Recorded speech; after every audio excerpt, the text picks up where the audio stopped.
Today's episode of Desertwood Days with Kathy Blaze is sponsored by Dork Publishing, expanding minds through fantasy since 2018.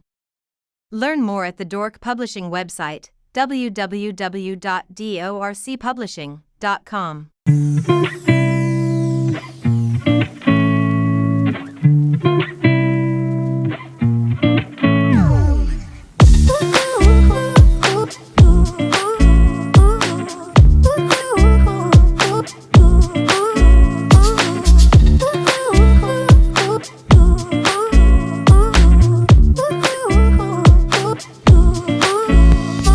Desertwood Days.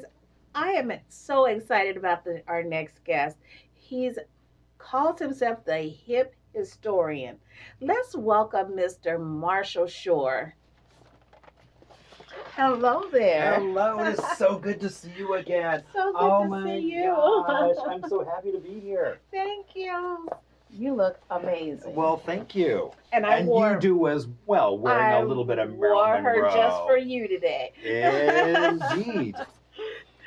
So the hip historian, where did that name come from? So the hip historian came out of Centennial. Every year we have a celebration February 14th for Arizona Statehood Day. And so they did things across the state for Centennial. Someone gave me 15 minutes at the state capitol to talk about anything I wanted to. Oh.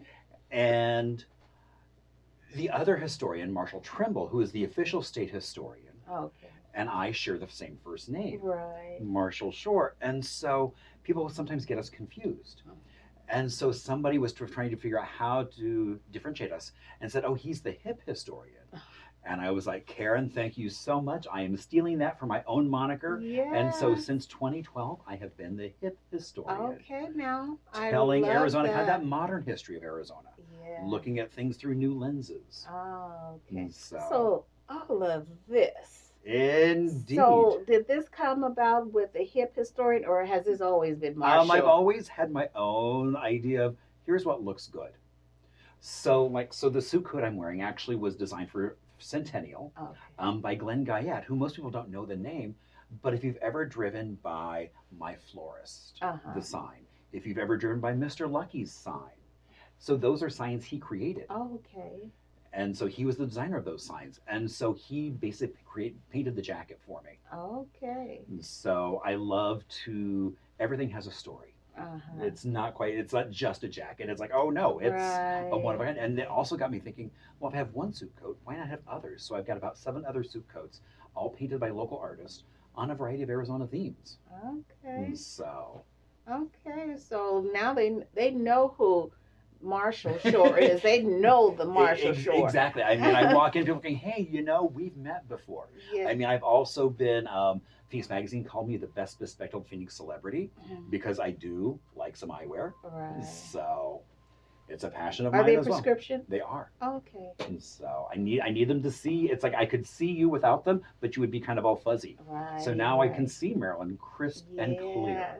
So Marshall, I like to get a little bit of bio on our guest to share with our audience. How tell me about the young Marshall. What was your interest? So I grew up in Indiana in a small farm town of like 25 people. Okay. And so, and I think from there it was really, even getting directions. It's like people would stop and say, well, how do I get to this place? It's like, well, you go down here, you take a left at the DeFries farm. Now, since I had been a child, the DeFries had never lived there. I'd never met them. It was now a new family, but that land was always the DeFries land. And so it was this rich storytelling environment that I grew up in. And so then I go off and become a librarian. So that's always been a part of who you are. Telling stories have always been a part of who I am, how I connect with people. I also tend to, like when I travel, look for the oddball things to do. It's like, I don't want to do the tourist things. Right. It's like, talk to the locals, find out where they're going. What are they doing? Right. And so after library school, got myself a job in New York City. And so that was a great adventure. And then it was like time to leave New York. And it was like, well, where to go? And so my parents are retired up north in a little tiny town called Yucca, Arizona. Okay. Which is about 100 people. So they went for a bigger city than where I grew up. And They left the 25 to 100. Huh? exactly, 4 times as many people. Right. So it was like then wound up here in Arizona, Okay. and it was trying to figure out, well, how do I fit into Phoenix? And so I realized early on that there was this great story. I mean, I was started working in Harmon Library in South Central, Right, basically like right. 7th Avenue and Buckeye neighborhood. Yes. But people started telling me about the community Mm, and how it got to where it was. Mm. And so that was my introduction to Arizona. Again, storytelling. right. And so it started making me look at other communities going, well, what's a history of this? What's the history of that? Mm. So I just started sitting down and listening to people Mm, as they would tell their stories. And then I would go off and research and add more to that. mm, And so then I was able to talk about, oh, well, here's what's going on. And be like, well, my family's been here 5 generations. right. How do you know more about my hometown than I do? And I'm like, because I pay attention. Right. And so I just started, then I gave me basically a leap of faith and said, let me leave this behind. So I left libraries to kind of pursue this whole idea of connecting people to Arizona and sharing how I fell in love with this place Right. with others. You know what? I think this is my own personal opinion that being a native of Arizona, we have to value our culture, value our state, value all the richness that is here. And I Right. think that is something that we didn't do. It was like we were placed here. This is where we live because we always heard that this is bad, this area is bad. So what is there to value? And what was it there for people, young people growing up to value? But there's a lot of richness there and a lot for them to value. Oh there. my gosh. I mean, there's so many. I mean, so basically later today, I'm heading Mm. down to the Pioneer Cemetery, Mm, which is just near the Capitol where the Yeah, last person was buried in right. 1914. And there's right. so much history there. Yeah. And so there's a little event going on down there. So basically, all I do is just kind of go around and talk history. I love that. And a wide variety of history. I mean, we actually, during COVID, won a student Emmy Mm-hmm. for telling the story of a 1906 gender pioneer Mm, who was Russian aristocracy, got a job in Chicago mm. in the New World for him, got himself 2 wives, 1 divorce, and tuberculosis. Wow. And so, like so many people of that era, came to Arizona because we were known for not just our dry air, but our clean air. Right. He got here. He survived for about another 3 months, passed away, and as they're ready him for burial, they discovered he had been born a woman. Hmm. And so he's buried in Greenwood Cemetery. Ah. And so we actually were able to. He didn't get buried with a headstone, even though he would have had the money. Right. So we actually raised funds and got him a headstone Oh, that marks where he is buried now, wonderful. to tell people that story. Wonderful. And Greenwood itself has Oh, lots of history. oh my gosh. Yes. It's multiple cemeteries kind of that over the Right. years kind of got other cemeteries. And so I've actually done some walk around tours right. through the cemetery, just telling some of the stories. Right. That is Greenwood is my family's resting place. Ah. And for years, I always thought that my dad's grandparents was buried in Oklahoma.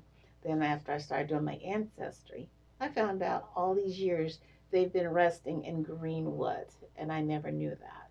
Oh. Yes. What a bummer. Indeed. And now But I know where they are now. Now you can change that. Now you can Yes. go visit once in a while. What is one of the most interesting things that you've discovered, let's say, over the last year or so? So one of my favorite stories is about a woman named Rusty Warren. So Rusty was a classically trained pianist from the East Coast. She moved here in the early 50s because this is one of the few places where she could get a job playing piano. So she worked in a little piano bar, basically Camelback and 16th Street. Mhm. And so she would play little ditties and sing songs. So she basically wound up having a huge music career where she has 15 albums to her name. Oh my goodness. Um, and her humor was very pro-female for the time period. Her hit song in the early 60s was called Knockers Up. And it became kind of an anthem for women Uh-huh. to hoist 'em high, hoist 'em Right. proud. Mm.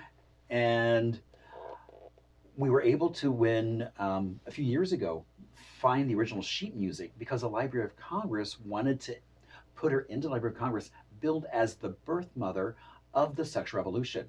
Oh. for stuff she was doing right here. Mm. And so, and I think that that story shows that some people came to Arizona and had a whole new way of life and forever changed the world. And most people don't even know who Rusty is. Right. So, kind of my new mantra is the fact that we now need a bust of Rusty somewhere in the city Right. to recognize her achievements and what she's done. Yes. So where is all this information stored in your head? So, I mean, I do a wide variety of presentation. I'm actually right now working So on. if Marshall was to, God forbid, leave us or move to somewhere far away, where would we find this information? My hard drive. I'm actually working on a book right now that is LGBTQ history of Phoenix. Oh, Hopefully March is kind of my deadline to have things done, okay. and so that's kind of what I'm working towards now. Okay. And so I'm just gathering more information and kind of putting it into one source. Mm. I do a wide variety of presentations. Like last night, we just did a haunted history tour of downtown Phoenix. I do a Thursday night Arizona History Happy Hour Okay. that we've been doing every Thursday since the end of March 2020. Oh my gosh, you are just so interesting, a wealth of information about Arizona. So, where do you start? I mean, where do you get your information from? I mean, I know you've been here for 20 years, you said, Right. but what is it that what types? Is there certain things that attract you? You know, what attracts me are those kind of unsung heroes, those people that we don't know about that forever kind of changed how we look at Arizona or ourselves. I mean, like Glenn Guyette. I mean, I was doing a presentation and this woman came up, was like, you know, you'd like to know what my dad did. He designed signs. Mm. And so then I got a chance to sit down with Glenn, actually did an event where we brought him in, had him talk about all the signs he created, Mm. and really talking about that history of neon. I mean, signage has always been kind of a passion of mine from as a kid, growing up around cars, and suddenly getting to Arizona, which was a hotbed of neon. Right. And so now, like, if you go to Tucson, stop off in Casa Grande because they have this cute little neon park with 10 signs that are lit every night till 11 o'clock. Then you go down to Tucson and you've got the Neon Pueblo, which is a mile of neon they've redone. Ignite Sign Museum, they've been rescuing signs across the state, relighting them and turning them on so people can kind of get that history. So it's kind of our version of kind of like the Boneyard in Las Vegas, some of those signs. And so telling some of the stories behind those signs. You know what? I love it because I fuss about this all the time. You know, you have people that say there's nothing to do here in Arizona. There is. Oh my! Don't you hate that? There is so much here to do in Arizona. There's so much. I mean, you've got the Mystery Castle, which most people don't know. If you take 7th Street all the way down to South Mountain, there's this castle down there that's really cool that this guy built for his daughter. There's so much more to the story, but you can take a tour of that. And it's built out of all these recycled things, all this reuse. And so it's fun, such a fun place for kids to go. Right. Because there's so many things you can see and almost like a scavenger hunt. Right, right. Is there anything that you know that was a great piece of history that was removed from Arizona? Oh, we have lost so many buildings, so many signs. I don't dwell on what we don't have. I dwell on what we do have. And even if there's a blank lot that had a good story, I still tell the story. Exactly. Okay. Because it's like, and so that's one thing we've been looking at is how do you make that more real? Because just because we've torn down a building, because we tear down lots of things here. And so just trying to get people to realize, you know, just because the land is now something else doesn't mean that story goes away. Right. It's just a different place and needs to tell context of that. And I felt like, back to my opinion, that I felt like we didn't appreciate what we had here in Arizona or cared about the history of Arizona, that it was easy for people to come in and tear things down and build something new. It was like new is better than the old. Right. And so, and I think we've reached a point, hoping, where that's a little less prevalent. I mean, as you start winding up with things like changing hands, or the Newton up on Camelback and 3rd that used to be the restaurant. And so now was a bookstore, a restaurant, and some other things. And so really keeping that building. Right. So I hope that there's kind of a trend of seeing not just necessarily knocking down, but trying to figure out how do we adapt Right. that And building. I think we have to have more Marshall Shores out here showing that there's all this value out here in order for people to say, hey, this little house was built in 1898 by whomever and Well, like I what the, just did, I went down to the Jones Montoya House, which is the oldest house documented in the city of Phoenix, 1879. wow. It's on like Buckeye and like 10th Street. Mm, You drive by, you think nothing of it right. until you go to look at it and you realize that the windows are set back because it's adobe. Mm, And so that's one of the fun things of just taking a different look right. and being, okay, how can we look at this? And so that's the beauty, I think, of Arizona is Yeah. stopping and taking a look, stopping, you know, strip malls. Now Right. suddenly you have these global strip malls Mhm. where you can find one that's maybe all Korean or Right. all Right. Vietnamese. And so there's Right. so many different cultures that are here now and just getting a chance to experience and have fun with those. Yes. And I know you brought some media with you today. I so did, of course. we're going to take a look at what you brought. All right. Hello, I'm Marshall Shore, Arizona's hip historian. Today I'm joined by the Arizona State Capitol because it was recently proclaimed online to be the ugliest state capitol in America. How did that make you feel? It makes me feel mad and upset. I'm over 115 years old, older than the state itself, and those folks at that list took a pic of my bum and called it ugly. Though I've had some work done, I don't feel that they were correct nor very polite. You know, Capitol, you're looking quite dapper today. Well, thank you, hip historian. I'm a humble capital, nothing too fancy. I'm all about local. My foundation that keeps me standing here was carved from our own nearby landmark, Camelback Mountain. My top came from Yavapai County, and the ground level is granite from South Mountain. But I have to boast about my copper top. It was old and dinged up. The wonderful youth across Arizona saved their pennies to buy me a new shiny copper dome. Thank you. Who's with you today? My children, the House and Senate. See, Arizona has grown a lot over the years. Instead of moving or getting rid of me and getting something new and fancy, they were added as needed. Some call them too modern, lacking class, but they are children of their era and show how we've grown since my territorial days. Do you like it when people come to visit? Oh, of course, I adore visitors. We're the home by and for the people. You can even get a tour of all 4 floors and hear the stories that make Arizona's history great.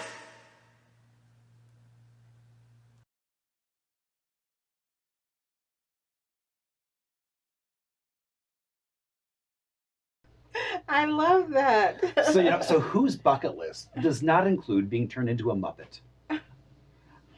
So I did that as a gift to myself for a birthday. Oh, And it was actually made locally by a woman who makes puppets over on Grand Avenue okay. with Puppet Pie.